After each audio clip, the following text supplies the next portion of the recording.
Assalamualaikum warahmatullahi wabarakatuh. Saya ingin menjawab dari Jaya Mulyana 01. Maksudnya semua tanah yang di wilayah yang disebutkan adalah tanah sultan ya. Rumahku di Cirebon yang punya sultan dong. Ini maksudnya gimana? Ya baik. Jaya Mulyana yang dirahmati Allah Subhanahu wa taala, sedikit saya ingin sampaikan bahwa tanah Ulayat ini adalah tanah kesultanan yang dulu pernah ada sebelum adanya Indonesia. Nah, Indonesia ini adalah sebuah negara ataupun sebuah organisasi perjuangan yang direstui oleh para raja sultan menjadi sebuah negara yang hari ini memanajemenkan Nusantara. Nah, tanah Ulayat ini adalah tanah wilayahnya kesultanan di mana kewenangannya adalah seorang sultan. Nah, tanah sultan itu ada dua. Satu tanah kesultanan, yaitu tanah negara, dulunya negara, yang kewenangannya di seorang sultan. Lalu ada namanya tanah sultan. Tanah sultan inilah tanah milik pribadi sultan yang dia beli tanahnya pakai duit sendiri. Itu namanya tanah sultan dan itu bisa dibagi waris.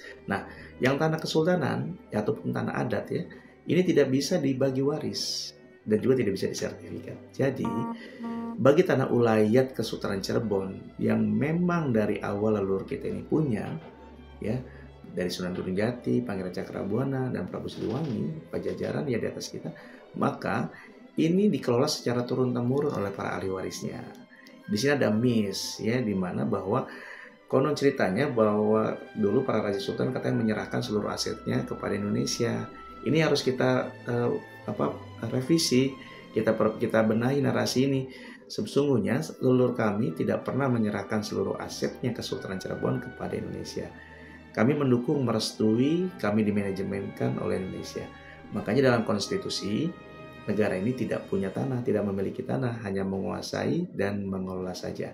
Tapi kami para raja sultan ini adalah ahli waris, ya, pemegang tanah Ulayat dari para leluhur kami, sebuah kerajaan kesultanan. Nah, bagaimana tanah-tanah Ulayat yang hari ini dipakai oleh kantor-kantor negara di atasnya? Nah, kami para raja sultan Nusantara bersepakat bahwa ketika tanah-tanah kami ini dipakai untuk kepentingan negara, maka kami berikan pelepasan hak.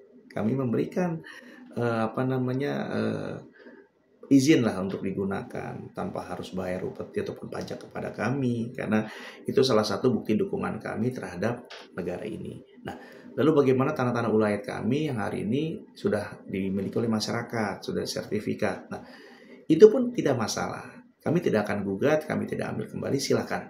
Karena memang itulah tugas kami sebagai seorang sultan untuk bisa melayani masyarakat. Nah, tetapi bagi tanah-tanah yang hari ini ya digunakan, dikelola, ada nilai bisnisnya, ada nilai keuntungannya. Hari ini dikelola oleh pihak kedua yaitu Indonesia, pihak ketiga yaitu para investor. Masa kita tidak pernah dapat hasilnya? Nah, ini yang kita mau coba duduk bersama kali ini. Jangan tinggalkan kita lagi para raja sultan, karena kami adalah ahli waris dari sebuah kesultanan kerajaan yang kami pun mempunyai hak.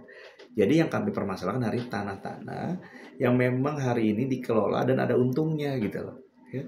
Ada untungnya dari oleh masuknya ke pihak kedua, ya ke negara ataupun ke investor. Ya.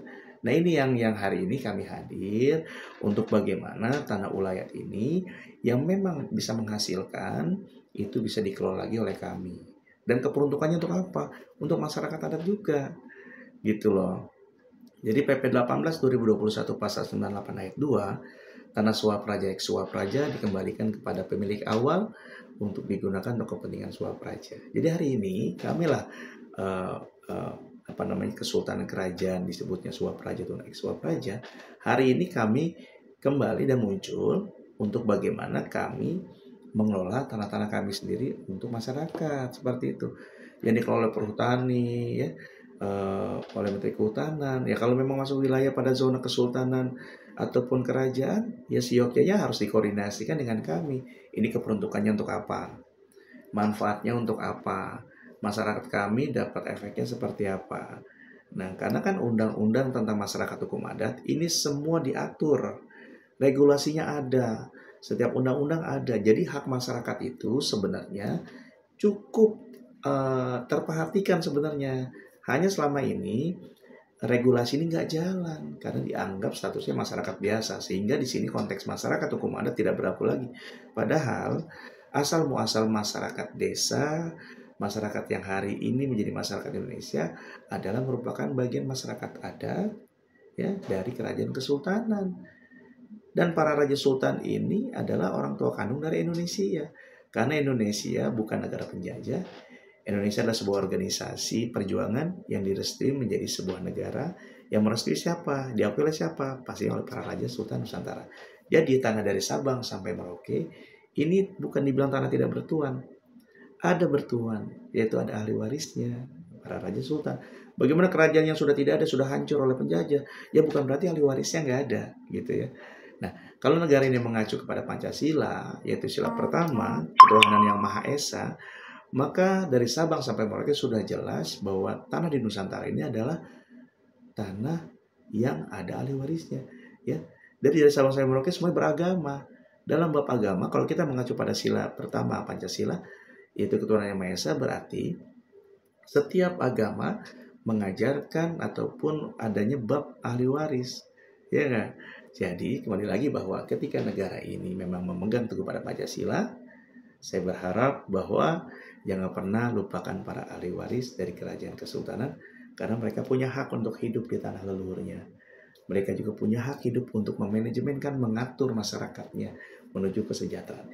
Insya Allah ketika hari ini para raja sultan bangkit lagi untuk memikirkan rakyatnya, insya Allah masyarakat akan mencapai titik kesejahteraan. Kenapa demikian? Karena perhatiannya double. Satu, perhatiannya dari negara ada. Yang kedua, perhatiannya dari sultan dan juga dari rajanya juga ada. Jadi insya Allah ya negara ini Gemah Ripah Lojinomi menuju Indonesia Emas, Indonesia makmur, ya sentosa, dan juga ada keadilan di situ. Jadi seluruh masyarakatku semuanya jangan pernah khawatir, jangan pernah alergi dengan munculnya sultan dan raja, karena hari ini kami semua memikirkan masyarakat kami, membantu negara, bagaimana proses pencapaian kesejahteraan dan kemakmuran ini segera tercapai. Ketahanan pangan harus kita kita dukung program Pak Presiden Prabowo, dan inilah masyarakat adat hari ini itu mendapatkan perhatian khusus bukan cuma dari negara, tapi dari seorang sultan dan juga raja di Nusantara. Semuanya bangkit dan siap turun gunung untuk bisa bersama-sama negara harmonisasi untuk menuju masyarakat adil, makmur, dan sejahtera. Mungkin itu aja yang saya bisa jawab ya. Nanti insya Allah ada lain waktu lagi saya akan jawab lagi pertanyaan yang lainnya. Oke, terima kasih seluruh masyarakat,ku saudaraku yang dirahmati oleh Allah Subhanahu wa taala. Wassalamualaikum warahmatullahi wabarakatuh. Sampurasun.